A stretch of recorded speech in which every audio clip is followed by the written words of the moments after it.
Chers amis, bienvenue dans le cadre de notre émission. Et sans tarder, je présenterai notre invité, donc Gharib Gharziz. Bienvenue. Merci, bonsoir. Donc aujourd'hui, nous allons nous intéresser à un thème un petit peu particulier. Il s'agit de l'identité. On entend beaucoup ce mot qui est un petit peu devenu à la mode, si on peut parler ainsi.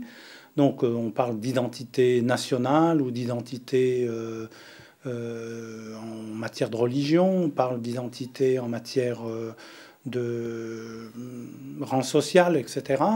Donc on va essayer de faire une petite analyse et de débattre sur ce sujet pour préciser un petit peu ce que renferme ce mot dans un premier temps, et nous verrons un petit peu quels sont les liens qui nous unissent un petit peu en général. Donc sans tarder, nous allons rentrer dans le vif du sujet.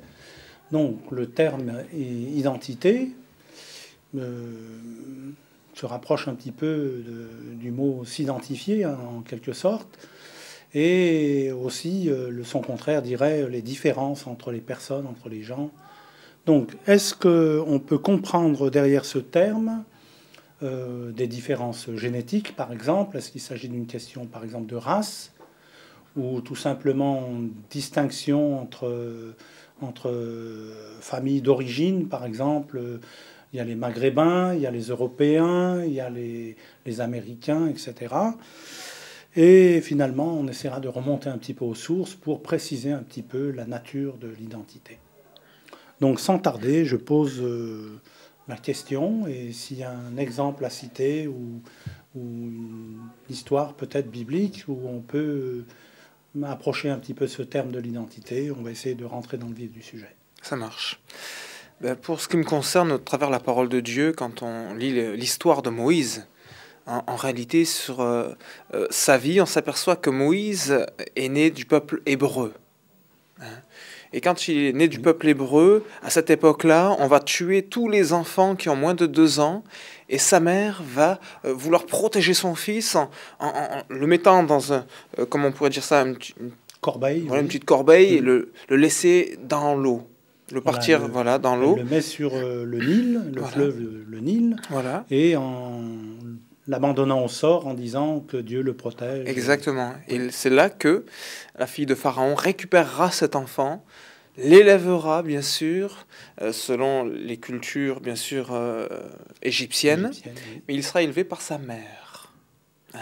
Alors, bien sûr, Moïse va vivre quelque part une crise d'identité, parce que il sera éduqué par sa mère. Ça, c'est une grâce. Sa mère véritable. Sa mère véritable. Si on veut préciser pour ceux qui ne connaissent pas l'histoire, donc sa mère qui l'avait posée dans un berceau sur le Nil avait envoyé en fait sa fille pour suivre le berceau. Et puis elle s'est rendue compte que c'est la fille de Pharaon finalement qui l'avait découvert dans le fleuve. Et quand la fille de Pharaon a cherché quelqu'un pour allaiter cet enfant, on lui a proposé la mère réelle de Moïse, et c'est comme ça qu'elle a pu l'allaiter. Exactement. Ce qui se passe, c'est que quand on parle de Moïse en hébreu, Moshe, en réalité, donc Moïse veut dire sauver des eaux. Oui, tout à fait. Mais quand sa mère adoptive, donc la fille du pharaon, va l'appeler en égyptien Moïse, ça aura une autre signification. Ça veut dire fils de la princesse. Et il va être appelé soit par sa mère véritable ou par sa mère adoptive de 2 manières différentes, avec le même prénom. Et dans sa vie, il va se passer une confusion, parce qu'il ne sait pas véritablement qui il est, parce que sa mère véritable va l'appeler avec une autre pensée que celle de sa mère adoptive. Et tout le long, il va grandir pensant qu'il est égyptien, jusqu'au jour où il découvre véritablement qu'en réalité, il est hébreu. Donc là, une crise identitaire. Là, une remise en question. C'est ce qu'on peut voir souvent, des gens qui sont à la recherche de leur père, qui sont à la recherche de leur mère, etc. Et à ce moment-là, il va vouloir retrouver son identité, celle qu'il n'a pas pu véritablement vivre. Et il va vouloir se démarquer, abandonner sa partie égyptienne et s'accepter pleinement en tant qu'hébreu. Et à partir de ce jour-là, bien sûr, il, il va se passer un acte très particulier. Et cet acte, c'est quand il va voir un Égyptien frapper un Hébreu. Il faut savoir que le peuple hébreu était traité durement, était en esclavage, voilà, oui, sous le règne de Pharaon à cette époque. Et quand il va voir cet Égyptien frapper cet Hébreu, il va projeter ce qu'il vit dans sa tête sur ce conflit. Hein. Et il intervient. Donc. Et il va intervenir. Et c'est là où il va se passer un problème. C'est que dans son cœur, dans sa tête, il veut pleinement retrouver l'Hébreu en lui et abandonner l'Égyptien. Et quand il va prendre la défense de l'Hébreu, il va tuer l'Égyptien. Voilà. Et quand il va tuer l'Égyptien, bien sûr, dans sa tête, il va se dire, bah, ça y est, j'ai tué la part d'Égyptien en moi, et maintenant je suis parfaitement hébreu. Et il pense avoir réglé ce problème, sauf que le lendemain, il y a un conflit entre un Hébreu et un autre Hébreu. Il va vouloir se mêler de cette affaire. Il va vouloir réconcilier ses frères, comme il l'appelle. Et à cette seconde-là, ils vont lui répondre, mais de quoi tu te mêles, quoi? De quoi tu te mêles? Tu veux nous tuer comme tu as tué l'Égyptien hier? Et puis en réalité, c'est là qu'il va se dire, mais attends, il ne fait pas partie des leurs. Mais je suis qui? Il pensait avoir retrouvé son identité et en réalité, il s'aperçoit que ses frères hébreux ne le reconnaissent pas comme hébreu. Et là, il va prendre la fuite. Donc un véritable conflit intérieur. Oui. Il essaye de s'identifier aux Égyptiens et malheureusement, une fois qu'il a compris qu'il ne faisait pas partie du peuple égyptien, il se sent rejeté. Et d'autre part, il essaye de s'identifier à son peuple d'origine, et finalement, il est aussi rejeté, parce qu'on le considère comme un Égyptien, finalement. Bien sûr. Ça fait penser un petit peu, dans cette génération actuelle, à tous ces jeunes Algériens ou Maghrébins qui viennent vivre en France, qui viennent immigrer dans ce pays, pour parler que de la France, et ils naissent en France, les enfants, et quand on fait des contrôles de police, bien sûr, il n'y a que eux qu'on va contrôler, parce qu'ils ont un faciès qui ne correspond pas au faciès européen, et on ne les reconnaît pas comme français. Et quand ils reviennent sur leur terre d'origine paternelle, et bien là, on les considère plus véritablement comme Algériens, ce sont des Européens, etc. Et il y a cette véritable crise d'identité à l'intérieur de cette jeunesse d'aujourd'hui, cette jeunesse qui ne sait plus qui elle est véritablement, quoi. Donc, ils savent plus sur quel tableau jouer, quoi, finalement. Voilà. Ils sont pas pleinement acceptés d'un côté ni de l'autre. Oui. Donc, forcément, avec ce conflit intérieur, il y a des choses qui se bousculent intérieurement. Et l'exemple de Moïse, je pense, est un bon exemple et nous permet de voir, peut-être qu'on peut essayer de comprendre plus loin comment il a pu assumer cette identité dans sa vie. Bien sûr.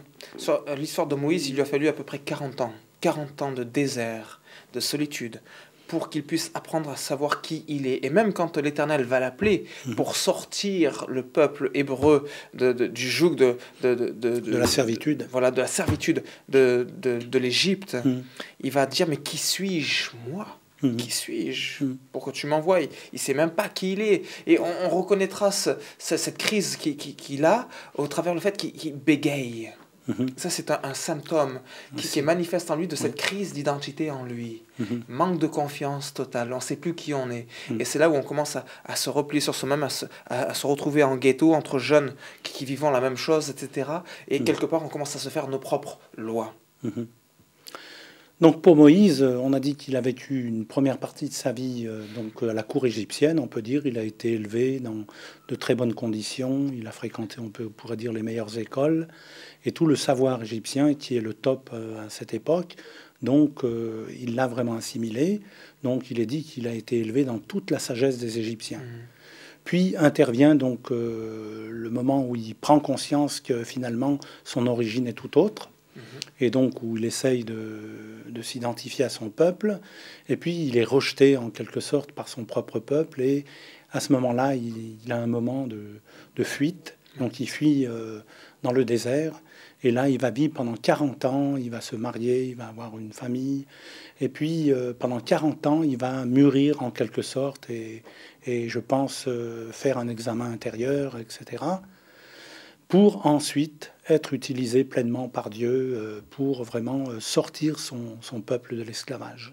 Oui. Donc, est-ce qu'on pourrait avoir quelques détails maintenant dans ces conflits intérieurs? Comment est-ce qu'on pourrait faire profit de son expérience, en quelque sorte? Il y a une réalité. Cette réalité, il faut comprendre qu'on n'a qu'une seule vie. Une seule vie. Et tu peux pas perdre ton temps comme ça à vivre, à chercher quelque chose. On voit beaucoup de personnes qui cherchent à vivre, à retrouver leur identité au travers de la culture des uns, des autres, etc. Mais les gens se trompent. C'est pas au travers d'une culture que tu vas retrouver ton identité. Le problème de Moïse, c'est qu'il a voulu choisir qui il était. Mais Dieu t'a pas demandé de choisir qui tu es. Dieu, il t'a donné des parents, c'est pas toi qui as choisi tes parents. Exact, tout à fait. On ne choisit pas sa culture, voilà. déjà. Et tu n'as pas choisi qui allait t'élever. Même pour les cultures, on pourrait dire que dans toutes les cultures, il y a des choses bonnes et des choses moins bonnes. Mais le problème, c'est quand on va mettre la culture au premier plan. Voilà. Et moi, je vois donc ce problème avec Moïse, qui au lieu de choisir soit je suis hébreu, soit je suis égyptien, il aurait dû pleinement accepter l'ensemble de cette identité. L'ensemble. Donc, il faut remonter plus loin, dans quelque sorte, puisqu'il ne faut pas s'arrêter à ses parents et se dire, bon voilà, les humains sont des hommes, on est tous égaux, et donc on doit s'accepter mutuellement. Le problème dans toute l'histoire de cette planète, c'est qu'on a toujours voulu faire des différences. On voit dans toute l'histoire de l'humanité, on voit des peuples qui ont fait la guerre, qui ont conquis des pays, qui ont conquis des terres, et quand ils ont conquis des terres, des nations, ils ont voulu soumettre à l'esclavage des peuples, ils ont abusé de certains peuples, on leur a enlevé leur identité. Mais en réalité, pourquoi? Parce qu'on se considère qu'on est meilleur que les autres. Et ça, c'est le gros problème. Et dans toute l'histoire de l'humanité, bien sûr, on revient à Adam et Ève. L'histoire de l'humanité, elle est partie de là. Et aujourd'hui, on fait des... Bien sûr, on dit oui, ben, ce sont des Arabes, des Kabyles, des Chinois, etc. Mais concrètement parlant, moi, si j'ai un accident, là, tout de suite, là, je sors là, des studios, j'ai un accident, je perds 3/4 de mon sang.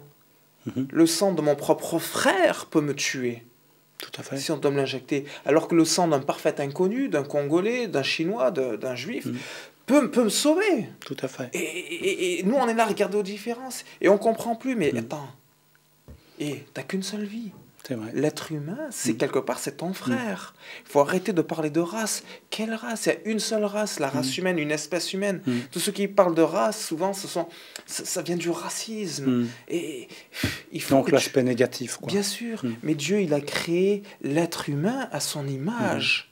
Il n'a pas créé des catégories de personnes, mais au travers, bien sûr, Jésus, on peut retrouver ce que nous sommes. Pourquoi tu vis? Quel est le sens de ta vie?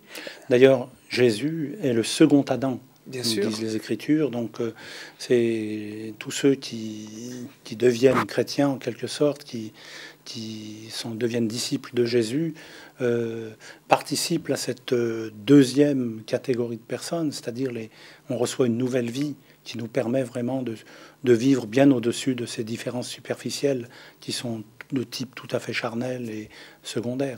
Bien sûr, parce que au travers le premier Adam a fauté. Et à cause de sa faute, le péché, la mort est entrée dans l'humanité. Et ce deuxième Adam, comme vous dites, a manifesté la perfection, parce que c'est le seul dans toute l'histoire de l'humanité dont il est parlé qu'il n'a jamais péché. Et si la mort est entrée par un seul homme, c'est-à-dire par Adam, la vie, elle est rentrée par Jésus-Christ. Et c'est ça qui est extraordinaire, parce que le péché nous a enlevé notre identité.